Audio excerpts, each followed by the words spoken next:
ونشهد أن سيدنا ومولانا محمدا عبده ورسوله أما بعد فأعوذ بالله من الشيطان الرجيم بسم الله الرحمن الرحيم وأصحاب اليمين ما أصحاب اليمين في سدر مخضود وطلح منضود وظل ممدود وقال تعالى إن الله وملائكته يصلون على النبي يا أيها الذين آمنوا صلوا عليه وسلموا تسليما اللهم صل على سيدنا ونبينا وشفيعنا وحبيبنا ومولانا محمد صلى الله عليه وعلى آله وأصحابه وبارك وسلم سبحانك لا علم لنا إلا ما علمتنا إنك أنت العليم الحكيم رب اشرح لي صدري ويسر لي أمري واحلل عقدة من لساني يفقه قولي وبك نستعين يا مستعان محترم حاضرين রাস্তার পাশে মাহফিল গাড়ির আওয়াজ আপনাদের কথা বুঝতে অনেক সময় একটু কষ্ট হতে পারে যেহেতু গাড়ির আওয়াজ মাইকের আওয়াজটাও চলছে আলহামদুলিল্লাহ আরেকটু রিভাব আরেকটু ইকো দাও হ্যাঁ যেন আওয়াজটা চমৎকার হয় আলহামদুলিল্লাহ মুহতারাম হাজিরিন আমরা এখানে বসছি দ্বীনি কথা শোনার জন্য দ্বীনি কথা কারা শুনবে যারা মুমিন তারাই তো দ্বীনি কথা শুনবে ওই অনুযায়ী আমল করবে মুহতারাম উপস্থিতি আমি একটি সূরা থেকে কয়েকটি আয়াত আপনাদের সামনে তেলাওয়াত করেছি এই সূরাটার অনেক ফজিলত রয়েছে সূরাটার নাম হলো সূরাতুল ওয়াকিয়া হাদিসে আছে যে কোনো ব্যক্তি যদি সূরা ওয়াকিয়া প্রত্যেক দিন মাগরিবের নামাজের পরে যদি তেলাওয়াত করে তাহলে এইভাবে যদি তেলাওয়াত প্রতিদিন করতে থাকে আল্লাহ পাক রব্বুল আলামিন তারে দুনিয়াতে কোনোদিন রিজিকের অভাব দিবে না এবং সকালবেলা ফজরের নামাজের পরে হলো সূরা ইয়াসিন এই দুইটা সূরা অনেক ফজিলত সূরা ওয়াকিয়া কেউ যদি তেলাওয়াত করে রিজিকের অভাব হবে না তার জীবনে মানুষ তো এই ফ্যাটটার জন্যই তো সব কিছু এই যে মারামারি কন কাটাকাটি কন খুনাখুনি কন ঝগড়া যে লাগে কেল্লিগা জমি নিয়ে মারামারি জমি দিতে চায় না এক জাররা পরিমাণ এক সুতা জমি কাউকে দিতে চায় না বোনের সম্পত্তি মারা খায় দেয় বোনের সম্পত্তি মায়েরা খায় বোনের বোন তোরে তো বালা জায়গায় বিয়া দিছি তোরে আমাগর এই সম্পত্তি নেওয়া কি দরকার বাদ দে বইনেও কয় না আমার হোলাফান বেশি সম্পত্তি আমার বাপারটা আমারে দেওয়াই লাগবে এখন মা বুড়া হয়ে গেছে বাগনারা আসে বাগনা করলে কয় বেটা তোরা কাটা বাগনা করে আর ফাত্তা দিতে চায় না সম্পত্তি দিতে চায় না কেন যে সম্পত্তি আছে এটা দিয়েই তো আমার পেট ভরে না তকরে দেম করতে এই জন্য বোনের সম্পত্তি বায়ারা দিতে চায় না অনেকেই কিছু আছে কিন্তু অনেকেই দিতে চায় না বোনদেরকে কিন্তু উচিত বোনদেরকে সম্পূর্ণ তারা যতটুকু পাবে ততটুকু তাদেরকে পাই টু পাই বুঝিয়ে দেওয়া, এটা হলো আপনার জরুরি দরকার। কিন্তু আমরা এটা করি না, পেট ভরে না, তো দুনিয়ার পেটের লেগেই মারামারি কাটাকাটি। মোহতারাম হাজিরিন, যারা দুনিয়ার ভিতরে অল্পতেই সন্তুষ্ট থাকবে, যতটুকু আল্লাহ পাক তাকে দিয়েছেন অতটুকু নিয়েই যদি সন্তুষ্ট থাকে, তার বাগে যতটুকু আছে ততটুকু নিয়েই যদি সন্তুষ্ট থাকে, ওই ব্যক্তিটাই হলো মুমিন। আল্লাহ পাক কোরআনের ভিতরে বলেন, ওয়া আসহাবুল ইয়ামিনি মা আসহাবুল ইয়ামিন। আল্লাহ বলেন মা আসহাবুল ইয়ামিন, যারা ডান দিকে, মুমিনরা চলে হলো ডান দিকে। মুমিনরা নবীরা সব সময় নেতৃত্ব দিয়েছে ডান দিক দিয়ে, আর শয়তান নেতৃত্ব দেয় কোন দিক দিয়া? বাম দিক দিয়ে। মুমিনরা থাকবে হলো ডান দিকে। মা আসহাবুল ইয়ামিন, যারা ডান পথে চলবে। ডান পথে চলে কারা? যারা মুমিন তারাই ডান পথে চলে। তাদের কাজ কি? যারা আল্লাহর হুকুম এবং নবীর তরিকা পরিপূর্ণভাবে মেনে চলবে, যদি এইভাবে চলতে পারে তারাই হলো মুমিন, তারাই হলো ডান দিকের পথে চলে, তারাই হলো ডানপন্থী। তারা হলো ডানপন্থী, যে তারা আল্লাহকে ভয় করে, বোনের হক মেরে খায় না, ভাইয়ের হক মেরে খায় না, এতিমের হক মেরে খায় না, গরিব মিসকিনের হক মেরে খায় না, মিসকিনদের হক মেরে খায় না, তারাই হলো ডানপন্থী। আর যারা বোনের সম্পত্তি মেরে খায়, ভাইয়ের সম্পত্তি মেরে খায়, এরা হলো বামপন্থী। যেমন এক বছর মনে হয় না এই যে কবরস্থানে দুইজন ব্যক্তি শুয়ে আছে, কথা ঠিক না বেঠিক? এদের সাথে কি নিয়া বিবাদ হয়েছিল? শুধু এই সম্পত্তি নিয়া, জমি নিয়া। জমি নিয়া এরকম ভাবে মারামারি করে দুইজন মানুষ একসাথে দুনিয়া ছেড়ে চলে গেল। লাভ কি হলো? লাভ কি হলো? কবরে যারা শুয়ে আছে তারাও তো সম্পত্তি পেল না, যারা মেরেছে, যারা বেঁচে আছে তারাও তো ঘরবাড়িতে ঠিকভাবে থাকতে পারে না। এখনো পারে? ঘরবাড়িতে ঢুকতে পারে? এলাকার মানুষ এটা মানে? ঢুকতে দেয়? যে না, তোদের মতো খুনিদেরকে আমাদের এলাকায় স্থান দেওয়া যাবে না, কারণ খুনিরা খুনি। আল্লাহ বলেন যারা মানুষদেরকে বিনা কারণে হত্যা করে এরা আসলে মানুষের কাতারে পড়ে না, এরা হলো সবচাইতে বড় জালিম। আর জালিমদের সাথে ডানপন্থীদের কোনো সম্পর্ক থাকতে পারে না। জালিমরা কখনো ডানপন্থীদের সাথে সম্পর্ক থাকতে পারে না। এজন্য যারা মানুষকে হত্যা করে এরা হলো জালিম। জালিমরা কখনো সমাজের মধ্যে বাস করতে পারবে না। আমরা দেখিয়ে দিয়েছি এই 5ই আগস্ট যারা জালিম, যারা বেশি নির্যাতন করেছিল তাদেরকেও বাংলার জমিনে ওই সমস্ত জালিমদেরকে থাকতে দেয় নাই। এটা বুঝিয়ে দিয়েছিল। এ দুনিয়ার মানুষ শুনো, যারা ডানপন্থী আছে, যারা আমার হুকুম মানবা, নবীর তরিকায় চলবা, তারা হলো ডানপন্থী। আর যারা বামপন্থী তারা দুনিয়ার ভিতরে কিছুদিন শান্তিতে থাকতে পারবে, কিন্তু তাদের স্থান বেশি দিন থাকবে না।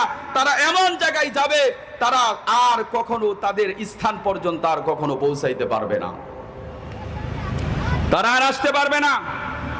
জালিমদেরকে আল্লাহ পছন্দ করে না, কথা ঠিক না বেঠিক? আমরা কি ডান দিকে থাকবো না বাম দিকে থাকবো? কথা বলেন, কোন দিকে? ডান দিকে থাকতে হবে। মুসলমান ডান দিকে থাকবে, বাম দিকে নয়। মুসলমান বীরের জাতি। এই জন্য আল্লাহ বলেন ওয়া আসহাবুল ইয়ামিনি মা আসহাবুল ইয়ামিন, যারা ডান দিকে চলে তারা হলো মুমিন। আর যারা ডান দিকে চলবে, সঠিক রাস্তায় যারা চলবে, এদের একটু কষ্ট হবে দুনিয়ার ভিতরে, এদের একটু কষ্ট হবে। যেমন কি কষ্ট? আপনি ধরেন আপনি ভালোভাবে চলতে চাইবেন, আপনাকে চলতে দিবে না। আপনি সঠিক রাস্তায় চলতে চাইবেন, আপনাকে চলতে দিবে না। আপনি মুমিন, আপনি নামাজের সময় মসজিদে আসবেন, দেখবেন রাস্তায় আপনাকে বন্ধ করে দিয়েছে, রাস্তা দিয়ে মসজিদে আসতে দেয় না, বিভিন্নভাবে জুলুম করবে, অত্যাচার করবে। যারা মুমিন তাদেরকে নির্যাতন করবে। কিন্তু মুমিনের এটা হলো পরীক্ষা। এটা কি পরীক্ষা? যদি পরীক্ষায় যদি না হয় তাহলে কেমন? এটা পরীক্ষা, পরীক্ষা এটা করবেই। রাসূলুল্লাহ সাল্লাল্লাহু আলাইহি ওয়াসাল্লামের জামানায় এরকম ভাবে মানুষদেরকে পরীক্ষা করতেন। তাদের কাছে যখন মুসিবত না আসতো ভাবতেন আল্লাহ মনে হয় আমারে ভুলে গেছে। আর আমাদের ওখানে মুসিবত আসলে আমরা মনে করি আল্লাহ মনে হয় আমারে ছাড়া আর কাউরে চোখকে দেয় না, খালি মুসিবত আমারই নইকা। জিজ্ঞাসা করে ভাই কেমন আছো? ভাই হুজুর বালা না বেশি। ক্যা বালো না? কে হুজুর যা মুসিবত মনে হয় খালি আমারে নয়। আমি কিছে? এই যে ছেলেটারে কেবল ডাক্তারের কাছ থেকে আইনা হাইরা বাড়িতে রাইকা আসলাম, বাজারও আইলাম, মুহূর্তের ভিতরে ফোন দিছে আবার বউ অসুস্থ হয়ে গেছে। এখন দুহান পর থালায় থেকে আমার জাল লাগতেছে বউয়ের কারণে। আমি ভাই এটা তো আপনাকে আল্লাহ পরীক্ষা করছে। আল্লাহ আপনাকে পরীক্ষা করছে যে আমার বান্দা দেখি আমার কাছ থেকে সরে যায় কিনা। বান্দাকে মুসিবত দিয়েছি, দেখি বান্দা এই মুসিবতের কারণে নামাজ ছেড়ে দেয় কিনা, বান্দা রোজা ছেড়ে দেয় কিনা, আমার গোলামি করা ছেড়ে দেয় কিনা, আমার কুদরতি বাবা সিজদা দেওয়া এটা ছেড়ে দেয় কিনা। এই জন্য বান্দাকে আমি মাঝে মাঝে পরীক্ষা করি মুসিবত দিয়া। এটা ভয়ের কোনো কারণ নয়, চিন্তার কোনো কারণ নয়। মুসিবত এটা আসবেই। নবীদের যে মুসিবত আসছে আমাদের তো ওই অনুযায়ী কিছুই মুসিবত না, কিছুই না। মোহতারাম হাজিরিন, মুসিবত এটা পূর্বে থেকে আসা। মুমিনদের মুসিবত আসবে। নবীরা তারা নিষ্পাপ, তাদের কোনো গুনাহ নাই। বনে ইসরাইলের জামানায় নবীরা দাওয়াত দিতে গেছেন, ঘোষণা দিছেন, দাওয়াত দিছেন যে এক আল্লাহকে বিশ্বাস করো। তারা মানে নাই, উল্টা নবীকে বলতেছে পাগল হয়ে গেছে, আরে ধরো, আরে পাকড়াও করো, আরে পাকড়াও করো। যেমন এখন উলামায়ে কেরামরা সত্য কথা বলে, মানুষদেরকে দিন বুঝায়, ইসলাম বুঝায়, মানুষরা যেন ডান দিকে চলে, বাম দিকে যেন না যায়। এই জন্য কিছু বামপন্থী কিছু লোক আছে, তারা উলামায়ে কেরামদের জবানকে বন্ধ করে দিতে চায়। আল্লাহ বলেন, এ জালিমরা শুনো, তোমরা উলামায়ে কেরামদের জবান কখনো বন্ধ করতে পারবে না। তোমরা যারা উলামায়ে কেরামদের জবানকে বন্ধ করতে আসবা, ডানপন্থীদেরকে যারাই মুখের মধ্যে চেপে দিতে আসবা, তোমাদের হাতকে আমরা ভেঙে দিয়ে দিব। এটাই হলো আল্লাহর কথা। ডানপন্থীদের উপরে জালিমরা জুলুম করবেই। উলামায়ে কেরামদেরকে যত নির্যাতন করছে, ওই উলামায়ে কেরামদের বদদুয়ার কারণে আল্লাহ তাআলা তাদেরকে দেশে থাকতে দেয় নাই। মুমিনদের উপর যে জুলুম করেছে, অত্যাচার করেছে, এই জুলুমের কারণে, অত্যাচারের কারণে আল্লাহ তাআলা এই জালিমদেরকে দেশে থাকতে দেয় নাই। কথা ঠিক না বে ঠিক? দিবেও না। আল্লাহ ছাড় দেয়, ছেড়ে দেয় না। এই কথাগুলাই তো মানুষকে বোঝানো যে আল্লাহ ছাড় দিবে, ছেড়ে দিবে না। মুহতারাম হাজিরিন, উলামায়ে কেরামরা কথা বলবে, মানুষদেরকে বোঝাবে। এই যে মসজিদ করেছেন, মাদ্রাসা করেছেন, এখন মসজিদ চলবে তো এলেম ছাড়া মসজিদ চালাইবো কেমনে? যদি এলেম শিক্ষা না দেওয়া হয় তাহলে মসজিদের ইমামতি করবো কেডা? মূর্খ মানুষ ইমামতি করতে পারবে? তাহলে এলেম শিক্ষা দিতে হবে কি হবে না? এই যে আপনাদেরকে আমি যে এখন যে কথাগুলা বলতেছি, এটা তো এলেম শিক্ষা দেওয়া। বলবেন হুজুর এটা রাজনীতিক কথা না। ভাই, রাজনীতিক কথা না, এটা মুমিন যারা তারা বুঝবে, আর যারা মুমিন না তারাই বলবে হুজুর মনে হয় ফালতু কথা বলছে। যারা মুমিন তারা বলবে কথা সঠিক। কারণ আপনি যদি এলেম না শিখেন, কোনটা সঠিক কোনটা বেসঠিক, কোনটা হক কোনটা বাতিল, এটা যদি আপনি না বুঝেন তাহলে আপনি চলবেন কিভাবে? আল্লাহ কি আপনারা ফাটাইছে খালি কাম করবেন আর খালি খাইবেন আর ঘুমাইবেন, আঁকবেন, এটাই লোকে ফাটাইছে আল্লাহ? আর কোনো কাম নাই আপনি কর? আল্লাহ কি বলছেন? আল্লাহ কি বলছেন? যে তুমি যা জানো আরেকজনকে তা জানিয়ে দাও, তুমি যা শিখেছ আরেকজনকে তা শিখিয়ে দাও। বাল্লিগু আন্নি ওয়ালাউ আয়া, নবী বলেন আমার পক্ষ থেকে যা কিছু তুমি শুনছো আরেকজন মানুষকে এটা শুনিয়ে দাও। নিজেও আমল করো, আরেকজনকে আমল করার জন্য বলো। এটাই তো কথা। এজন্য কষ্ট আসবেই। আল্লাহ বলেন মুমিনদের এটা পরীক্ষা। মুহতারাম হাজিরিন, সাহাবায়ে কেরামদের জামানায় এরকম আল্লাহ তাআলা পরীক্ষা করতেন। স্বামী আর স্ত্রী এক ঘরে থাকে, এই অবস্থায় স্ত্রীর অসুস্থ হয় না, স্বামীর অসুস্থ হয় না, দুজনেই ভালো। স্ত্রী বলতেছে, ওগো স্বামী, আল্লাহ তো আমাদেরকে কোনো মুসিবত দেয় না। আল্লাহ মুসিবত দেয় না, এটা আল্লাহ দেয় না, আল্লাহর খুশি। রাত্রের বেলা স্বামী ঘুমিয়ে আছে, গভীর রাত্রে হঠাৎ করে স্বামীর পানি পিপাসা হয়েছে। আমাদের অনেক সময় পানি পিপাসা হয় না, রাত্রের বেলা উঠে পানি পিপাসা, তখন কি পানি আরেকজনের কাছে চান না, লগে যে থাকে এর কাছেই তো চান। তে পানি চাইতেছে যে বিবি আমাকে পানি দাও। স্ত্রী ঘরের মধ্যে দেখে পানি নাই, দৌড়ে বাহিরে গেছেন, কল থেকে পানি আইনা দেখে স্বামী ঘুমিয়ে পড়েছে। স্ত্রী সারা রাত পানির বোতল নিয়ে দাঁড়িয়ে আছে, স্বামীকে জাগ্রত করবে, আবার ভাবতেছে যদি জাগ্রত করি স্বামী যদি কষ্ট পায় দিয়া সে ইচ্ছা করলে ঘুমাইতে পারতো। বলতেছে না, যদি ঘুমায় পড়ি আবার যদি ঘুম থেকে ওইটা পানি চায়।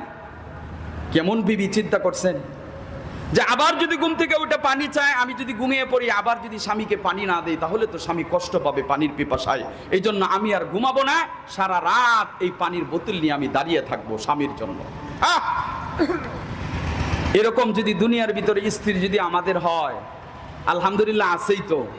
যার ঘরে এইরকম বেডি আছে বুঝতে হবে ওই ঘরটা দুনিয়ার ভিতরে জান্নাতের টুকরা। সুবহানাল্লাহ ওয়া বিহামদিহি। এ যুবক, তুমি তো খালি মোবাইলের ফেসবুকে ছেড়ে দাও, তুমি মোবাইলে ছেড়ে দাও, হাসো, দাঁত কেতলাও। একটু চিন্তা করে দেখো, তুমি এই ফেসবুকে মেয়ে দেখে স্কুলে গিয়ে দাঁড়িয়ে থাকো, মেয়েদের পিছনে মেয়েদের দিকে তাকিয়ে থাকো, সময় নষ্ট করছো, কিন্তু তোমার জীবন এইখানে শেষ হয়ে যাইতেছে। বিয়ার পরে এমন একটা আসে তোমার ঘরে যেটা তোমার মাথার উপরে বাতরান দেখায়, তোমার মাথার উপরে বাতরান দেখায়। এইরকম বেডি আসে। রাত্রের বেলা তুমি ঘরে যাও, কোথায় বেডি তোমাকে ভাত বাইরা দিবে। বেডি কয় আমি হুইতে রয়েছি, আমি বালা না, তুমি বাতরা বাইরা খাও। এরকম বেডি ঘর আছে না? বেডারে ভাত বাইরা দেওয়ার কথা, অথচ এমন একখান বেডি আনছে জীবন বারা খালি ঘষাঘষি করছে ফেসবুকের মধ্যে। হের ঘরে আর আইবোটা কি আইবো? বেহাই আসার আরো কিছু আইব? বেলা যা বেহাই একটা আসছে, এটা হৌরের মাথার উপরে ভাত রান্ধে, শাশুড়ির মাথার উপরে ভাত রান্ধে, আর জামাইয়ের উপরে তো রান্ধেই। ওটা তো 24 ঘন্টায় আছে। ঘরের ভিতরে শান্তি নাই, ঘরের ভিতরে শান্তি নাই। আর যে বউটা রাত্রের বেলা যাওয়ার সাথে সাথেই ঘুম থেকে উঠেই দরজাটা খুলে দেয়, তোমার হাত থেকে ব্যাগটা বাজারের ব্যাগটা নিয়ে বলে, ওগো স্বামী কষ্ট করে আসছেন, আপনি ব্যাগটা রাখেন, আপনি হাত মুখ ধুয়ে আসেন, আমি আপনার জন্য খাবার গরম করে দিতেছি। এরকম যদি একটা বিবি ঘরে থাকে কিরম বুঝেন? ওই সাহাবী বলে, সারা রাত্র ঘুমিয়ে আছে, সকাল পর্যন্ত। সকালে যখন ফজরের আজানে রক্ত হয়ে গেল, মুয়াজ্জিন যখন ডাক দিল, হাইয়া আলাস সালাহ, আসসালাতু খায়রুম মিনান নাওম। মুয়াজ্জিন যখন ডাক দিল যে ঘুম থেকে নামাজ ভালো, চলে আসো, ওই সাহাবী ঘুম থেকে জাগ্রত হলেন। ঘুম থেকে জাগ্রত হয়ে দেখে তার বিবি তার মাথার শিওরে পানির গ্লাস নিয়ে দাঁড়িয়ে আছে। বিবিকে বলে, ওগো বিবি তুমি কি ঘুমাও নাই? কগো স্বামী, আপনি গভীর রাতে উঠে আপনি আমার কাছে এক গ্লাস পানি চেয়েছিলেন, আমি পানি নিয়ে আইসা দেখি আপনি আবার ঘুমিয়ে গেছেন। স্বামী বলে, তুমি ঘুমাইলা না কেন? কগো বিবি, ওগো স্বামী, আমি যদি ঘুমায় যাই, আপনি যদি আবার রাত্রে ঘুম থেকে জাগ্রত হয়ে আবার যদি আপনি পানি চান, আমি তো ঘুমায় যাব। আমি যদি পানি না দিতে পারি তাহলে তো আপনি পানি পান করতে পারবেন না, পানির তৃষ্ণায় কষ্ট হবে। এই জন্য আমি আপনার কষ্ট যেন না হয়, এই জন্য আমি সারা রাত আপনার জন্য পানির গ্লাস নিয়ে দাঁড়িয়েছিলাম, সারা রাত্র দাঁড়িয়েছিলাম, সারা রাত্র দাঁড়িয়েছিলাম।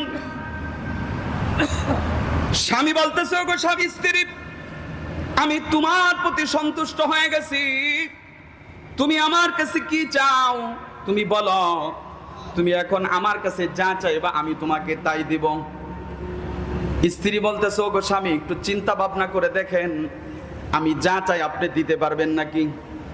আমি সত্যি কথা বলতেছি, তুমি আমার কাছে এখন যা চাইবে, কারণ আমি তোমার উপরে খুশি হয়ে গেছি, তুমি এখন আমার কাছে যা চাইবে আমি তোমাকে তাই দিব। ওয়াদা দিতেছেন তো? হ্যাঁ, তোমার হাতটা ছুঁয়ে কইলাম, আমি ওয়াদা দিলাম যা চাইবা আমি তোমাকে তাই দিব। স্বামী আবারও একটু চিন্তা করে দেখেন, না আমি চিন্তা করে দেখেছি, তুমি যা চাইবা আমি তোমাকে তাই দিব। এইরকম বিবি থাকলে তো অবশ্যই স্বামীরা তাই করবে, সাধারণ একটু ভালোবাসা দেয়, এই জন্য বেপরদা বানায়া সারা ময়মনসিংহ শহর পর্যন্ত ঘুরে, সামান্য ভালোবাসা, এই জন্য বিবিরে বেপর্দা বানায়া ঘোরাফেরা করে। আর যদি পর্দা বানায়া ঘোরাফেরা করতা, আল্লাহ তাআলা তোমাদের উপর রহমত দিয়ে ভরপুর করে দিত, দুনিয়ার ভিতরে এই ঘরটা জান্নাতের টুকরা হয়ে যেত। আল্লাহ বলেন ওয়াকারনা ফি বুয়ুতিকুন্না ওয়ালা তাবাররাজনা তাবাররুজাল জাহিলিয়াতিল উলা, ও দুনিয়ার নারীরা তোমরা ঘরের ভিতরে অবস্থান করো। ও দুনিয়ার পুরুষেরা, পুরুষের কথা এখানে বলে নাই, কিন্তু আমি বলছি পুরুষ যারা আছো তাদেরকেও কিন্তু পর্দা করার জন্য আল্লাহ আদেশ করছেন সূরা নূরের ভিতরে। বলেন ও দুনিয়ার পুরুষেরা তোমরাও তোমাদের নজরকে হেফাজত করো, এটাও আল্লাহ তাআলা কোরআনের ভিতর বলছেন, তোমরাও পর্দা করো। এই জন্য বিবিদেরকেও পর্দা করাবেন, নিজেরাও পর্দা করবেন। যদি পর্দার সাথে যদি ইসলামী শরিয়া মেনে যদি পুরা সংসারটাকে যদি আপনি যদি দিনদারিত্ব বানাইতে পারেন, তাহলে দুনিয়ার ভিতরে আপনি জান্নাত পেয়ে গেলেন। সবাই কিন্তু শান্তি চায়, কেউ অশান্তি চায় না। সবাই চায় যে আমি মাহফিল থেকে বাড়ি যাব, বিবি উঠে আমাকে একটু পানি দেখ, আমার একটু খাজমত করে, কিন্তু সব পুরুষরাই বিবাহিতরা চায়, এটা তো চাবেই। তাহলে এটা যদি আপনি পেতে চান, আল্লাহর গোলামি করেন, অবশ্যই বিবি আপনার গোলামি করবে। মুহতারাম উপস্থিতি, তখন স্ত্রী বলতেছে, ওগো স্বামী আপনি বুঝে দেখেন, আপনি আমাকে তালাক, আপনি কি আমাকে কি করবেন, আপনি আমি যা চাই তা দিবেন? কহা দিব। বলতেছে আপনি নামাজটা পড়ে আসেন। স্বামী বলতেছে তুমি বলো, সমস্যা নেই, নামাজটা পড়ে আসেন। না না তুমি বলো, তুমি যা চাইবা আমি তাই দিব। নাসুর বান্দি, নাসুর বান্দা সে আর সারে না। এই সময় স্ত্রী বলে, ওগো স্বামী আমি আপনার কাছে চাই আপনি আমাকে তালাক দিয়ে দেন। কি দিয়ে দেন? এখন ঝামেলার মধ্যে পড়ছেনি। এইরকম বিবি যার ঘরে আছে, বিবি যদি কয় রাত্রেবেলা হঠাৎ করে আপনি আমারে তালাক দেন, কি হইব অবস্থাটা আপনাদের? বলে গো স্বামী আপনি আমাকে তালাক দেন। মুহূর্তের ভিতরে সুন্দর মুখটা একদম তেন্দর হয়ে গেল, চেহারাটা মলিন, চেহারাটা কালো হয়ে গেল, পূর্বের হাসি আর মুখের মধ্যে নাই। স্বামী বলতেছে এইটা আবার কেমন কথা, এত ভালো স্ত্রী তালাক চায়, এটা কি করে সম্ভব? এখন স্ত্রী বলতেছে, ওগো স্বামী আপনি কিন্তু আমার সাথে ওয়াদা দিয়েছেন, আপনি আমাকে তালাক, আপনি আমার কাছে আমি যা চাইবো আপনি তাই দিবেন, আপনি আমার সাথে ওয়াদা করেছেন, এখন আমি আপনার কাছে তালাক চাই, আপনি অবশ্যই আমাকে তালাক দিতে হবে। এখন স্বামীর মাথার উপর আসমান ভেঙে পড়ছেনি, কি বলবে? এখন কথা তো দিয়ে দিছে, দিতেই হবে। আপনি আমাকে তালাক দেন। না না এইটা কি করে সম্ভব হয়, তুমি এত ভালো মানুষ, তোমাকে আমি তালাক দিব, এটা হয় না, অন্য কিছু চাও। না স্বামী আপনি আমাকে ওয়াদা দিয়েছেন। মুসলমানদের জবান কিন্তু একটা, মুসলমানরা জবানে যা বলবে কাজেও তা পরিণত করবে, এটাই তো মুসলমানের কাম। কিন্তু আমাদের সমাজে দেখা যায় কত ব্যক্তিরা কথা দিল কিন্তু কথা আর রাখতে পারলো না। আমাকে ভোট দেও, আমি তোমাকে এই দিব সেই দিব, আমাকে ক্ষমতায় বসাইলে আমি তোমাকে এই দিব সেই দিব। আরে ভাই তোমাকে ক্ষমতায় বসাইলে এটা তুমি দিবা কোথায় থেকে? ক্ষমতার আগে যারা মানুষের সহযোগিতা করে তারাই হলো প্রকৃত মানব সেবা লোক। যারা বলে আমি ক্ষমতায় গেলে আপনাদেরকে ওই দিব সেই দিব, ওই সমস্ত ব্যক্তিরা আসলেও হলো মুনাফিক।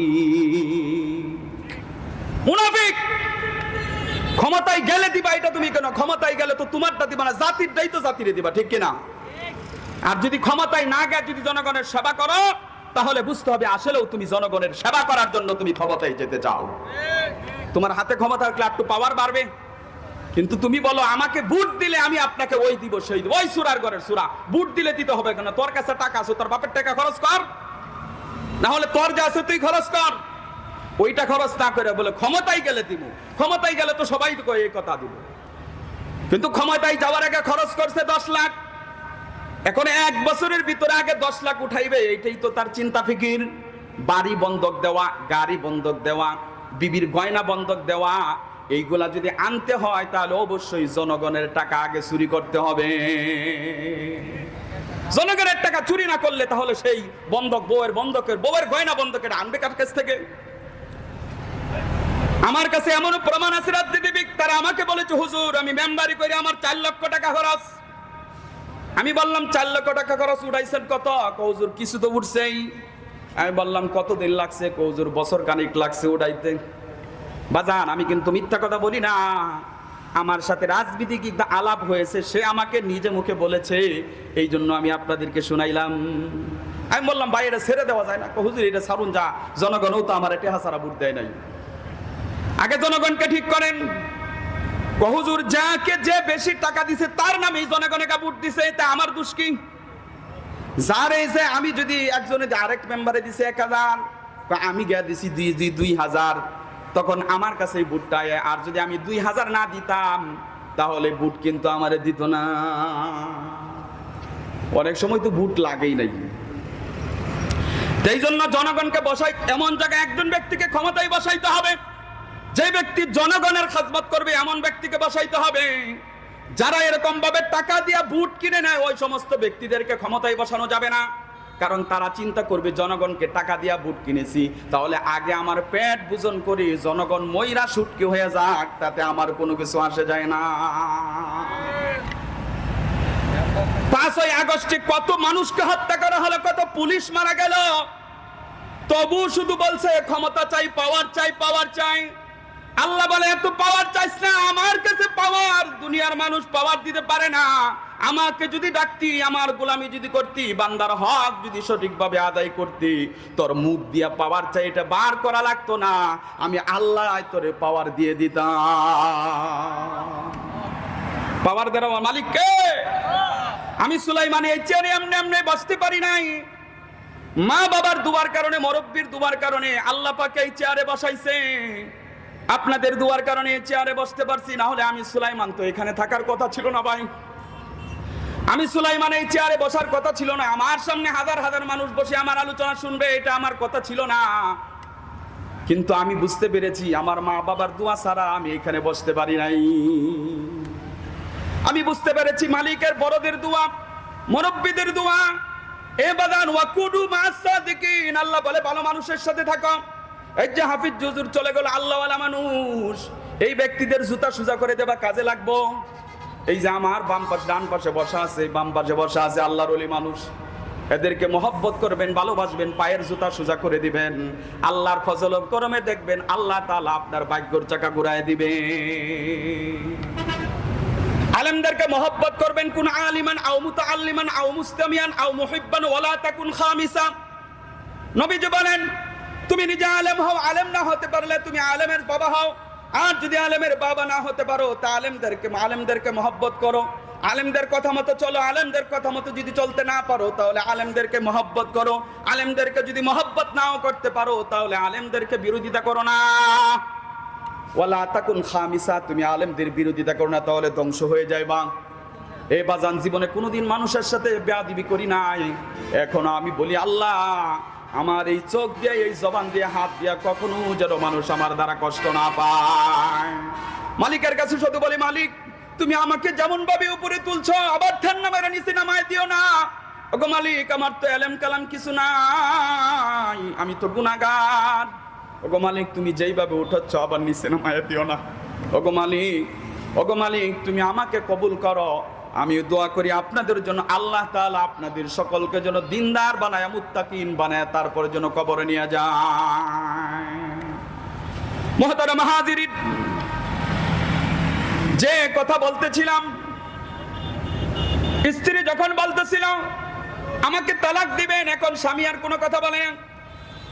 স্বামী বলে ওগো স্ত্রী তোমাকে আমি তালাক দিব, এটা তো তুমি তো হয়তো আমার কাছে চাইছো, কিন্তু না আমি তোমাকে তালাক দিতে পারবো না। চলো নবীর দরবারে যাই, নবী যারা ফাইসালে দেবে ওইটাই আমি করব। স্ত্রী বলে কো নবীর দরবারে যাওয়ার দরকার কি? আপনি তো আমাকে বলছেনই আমি যা চাই তাই দিব, তাহলে আপনি আমাকে তালাক দিয়ে দেন। স্ত্রী বলে, স্বামী বলে না না না না, নবীর দরবারে যাব, নবীর কাছে এই মাসালা জিজ্ঞাসা করব, নবী যা বলে তাই করব। চলো যাই নবীর দরবারে, নবীর ফাইসালা মাইনা নেবা নাকি? আপনি আমার স্বামী, আপনি যেহেতু বলতেছেন তাহলে চলেন নবীর দরবারে যাই। নবীর দরবারে গিয়া চলেন নবীর দরবারে যায়। নবীর দরবারে গিয়ে কি করি আমরা ফাইসালা করে নিয়ে আসি। নবীর দরবারে চলে গেল। নবীর দরবারে গিয়া আল্লাহু আকবার, নবীর দরবারে চলে গেল। নবীর দরবারে যখন ঘর থেকে বের হলে, ফজর নামাজ পড়ে যখন ঘর থেকে বের হয়, ঘর থেকে বের হয়ে যখন রাস্তা দিয়ে হাইটা যাইতে যাইতে হঠাৎ করে স্বামীর পায়ের নিচের মধ্যে একটা মাছের কাঁটা ঢুকে যায়। মাছের কাঁটা একটা পায়ের নিচে ঢুকে যায়। এমন একটা বড় একটা কাঁটা যখন পায়ের তলার মধ্যে ঢুকে যায়, এখন স্বামী তাপস করে পড়ে গেছে, স্বামী আর দাঁড়াইতে পারে না। স্ত্রী ধৈর্য এরকম ভাবে দাঁড় করাইতে যায়, কিন্তু ওর স্বামী আর দাঁড়াইতে পারে না। পায়ের নিচে দেখে যে স্বামীর পায়ের নিচে এরকম ভাবে হাড্ডি ঢুকে আছে। এখন হাড্ডি খুলবে কিভাবে? স্ত্রী কি করলেন, পাটা এরকম ভাবে আলগে দিয়ে হাড্ডিটা পায়ের থেকে খুললেন। স্বামীর পায়ের থেকে ফিনকি দিয়া রক্ত বের হচ্ছে। এমন সময় স্ত্রী কি করলেন, তার গায়ের মধ্যে যে উন্না আনলেন, উন্নাটা এরকম ভাবে টান দিয়ে ছিঁড়ে ফেললেন। টান দিয়া ছিঁড়ে, নতুন কাপড় টান দিয়া ছিঁড়ে স্বামীর পাটা বেঁধে দিলেন। স্বামীর পাটা বেঁধে দিয়া রক্ত এরকম ভাবে তাও ঝরতেছে। স্ত্রী বলতেছে চলেন যাই। স্বামী যখন খাড়াইতে চায়, খাড়াইতে পারে না, কারণ সামনের দিকে জায়গায় যাইবে আর এটা তার কোলাইতেছে না। বলতেছে ওই যাই তো নবীর বাড়ি। স্বামী বলতেছে তোমার সাথে তো আমার ওয়াদা হয়েছে, চলো যাই নবীর দরবারে। কিছুদূর আগাইতে চাই, আগাইতে পারে না। এখন দেখে যে স্বামী আর আগাইতে পারে না। এই সময় স্ত্রী বলে ওগো স্বামী থাক থাক, আর সামনে আগানোর দরকার নাই, সামনে আর আগানোর দরকার নাই, চলেন যাই বাড়ির দিকে চলে যাই। স্ত্রী বলো ওগো স্ত্রী, তুমি তো আমার কাছে বললাম বাড়ি তুমি রাসূলের দরবারে যাইবা, তাহলে চলোই যাই রাসূলের দরবারে চলে যাই। স্ত্রী বলে না না না, রাসূলের দরবারে এখন যেতে হবে না, চলেন যাই বাড়ি চলে যাই, আগে সুস্থ হন, সুস্থ হওয়ার পরে তারপরে রাসূলের দরবারে যাব। আমার সময় শেষ, আর আগানো যাইতেছে না, সময় শেষ। আচ্ছা, কথা হলো তখন এই স্ত্রী বলতেছে চলেন যাই স্বামী, বাড়িতে চলে যাই। এখন যেহেতু সামনের দিকে যাইতে পারে না, তখন বলতেছে চলেন। তারপর স্ত্রী নিয়ে স্বামীকে নিয়ে বাড়িতে চলে আসছে। বাড়িতে আসার পরেই স্বামীর খেদমত করতেছেন, কিন্তু পা ভালো হয় না। আস্তে আস্তে একেবারে পার একদম টাকটুর উপরে পা পয়সা যাইতেছে। স্ত্রী প্রত্যেক দিন এটাকে ড্রেসিং করে, সুন্দর করে এরকম ভাবে পুষ রক্ত বের করে এরকম ড্রেসিং করে দেয়। কত মহব্বত যে স্বামীর কাছে তালাক চায়, অথচ ওই স্বামীরই এরকম ভাবে ড্রেসিং করে দিতেছে, প্রতিদিন পা রক্ত পুষ মুইসা দেয়। যদি করে তাহলে কেমন অবস্থা?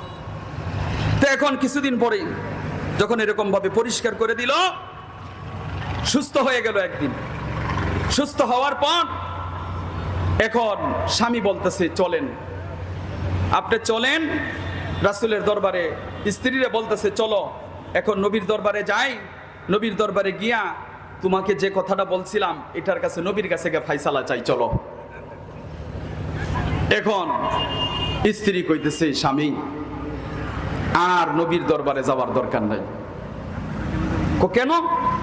কোন আর দরকার নেই, নবীর দরবারে গিয়ে আর কি করবেন? ওগো স্বামী, আপনি রাসূলের জবান থেকে আপনি শুনেছেন যে যারা মুমিন তাদেরকে আল্লাহ তাআলা দুনিয়ার ভিতরে বালা মুসিবত দিয়ে ঘেরাও করে রাখে।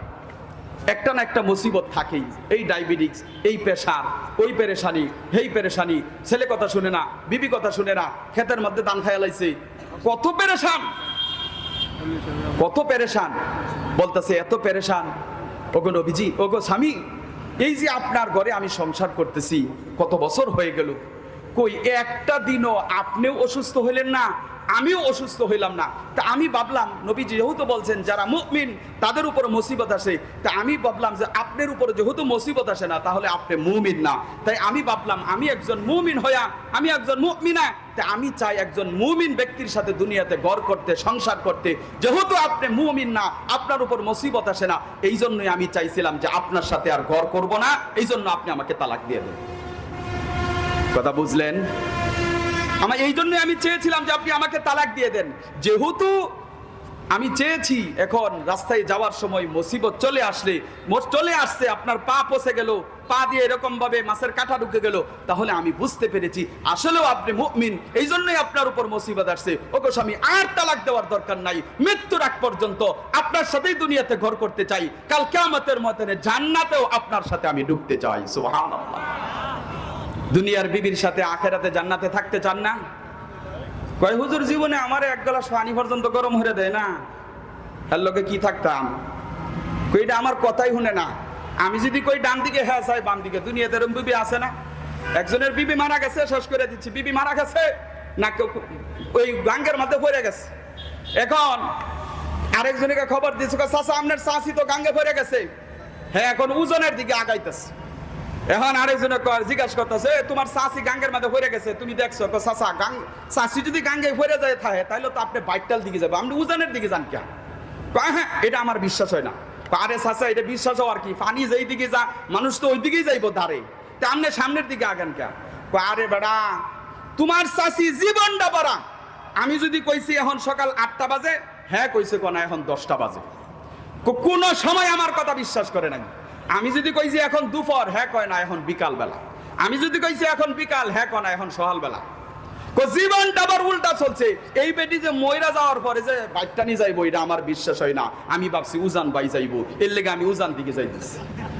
বুঝছেন, দুনিয়ার ভিতরে এরকম মানুষ আছে। আপনি যতই কোন নামাজে আসো, হ্যাঁ বলবে পড়ামনি, যখন সময় শেষ হয়ে যায় তখন খুল্লুর করে লাঠি একটা লয়ে মসজিদে, কি ব্যাপার এখন মসজিদে আইন যে মসজিদে অজু করবার বইছে, অজু করতে উঠার সময় আবার অজু শেষ, আবার অজু হারে, আবার অজু শেষ, কারণ অজু তো ঠিক রাখতে পারে না। তাহলে এখন ওই মইরা হয়ে গেছে, একদম শেষ, কবরে এক ঠ্যাং গেছে গা, এখন মসজিদ আইলে লাভ কি? এই জন্য বলে যৌবন বয়সে ইবাদত করো। যৌবন বয়সে হলে এক রাকাত তাহাজ্জুদের নামাজ, আর বৃদ্ধ কালে 1 সপ্তাহ তাহাজ্জুদের নামাজ পড়লেও যৌবন কালের 1 রাকাত তাহাজ্জুদের সমান হবে না। এই জন্য যুবক, মোবাইলের মধ্যে খালি সেরি না দেখা নামাজের সময় হলে নামাজ পড়ো, মোবাইলের সময় না দিয়া আল্লাহর গোলামি করো, সিজদা করো, বাবা মার কথা শুনো, বাবা মার হক আদায় করো, স্ত্রী সন্তানের হক আদায় করো, মুরব্বিদের দেখলেই সালাম দিও, মুরব্বিদের সাথে বাইজা যাও। এখনো পর্যন্ত তোমার মোবাইলের দিকে থেকে দেন যায় না, মুরব্বি সালাম দেয়, তুমি সালাম দেওয়ার সময় পাও না, কারণ তোমার দেন তো হলো খারাপের দিকে। যুবক ভাই, রাগ করছো তোমরা? রাগ করো না। কথাগুলা বললাম, আল্লাহ তাআলা আমাকে যেন আপনাদের সকলকে যেন আমল করার তৌফিক দান করে, বলেন আমিন। আমার জন্য দোয়া চাই, আমিও আপনাদের জন্য দোয়া করি। আল্লাহ তাআলা উভয়কে যেন হায়াতে তাইয়্যিবা নসিব দান করে, বলেন আমিন। ওয়া আখিরু দাওয়ানা আলহামদুলিল্লাহি রাব্বিল আলামিন। আসসালামু আলাইকুম ওয়া রাহমাতুল্লাহি ওয়া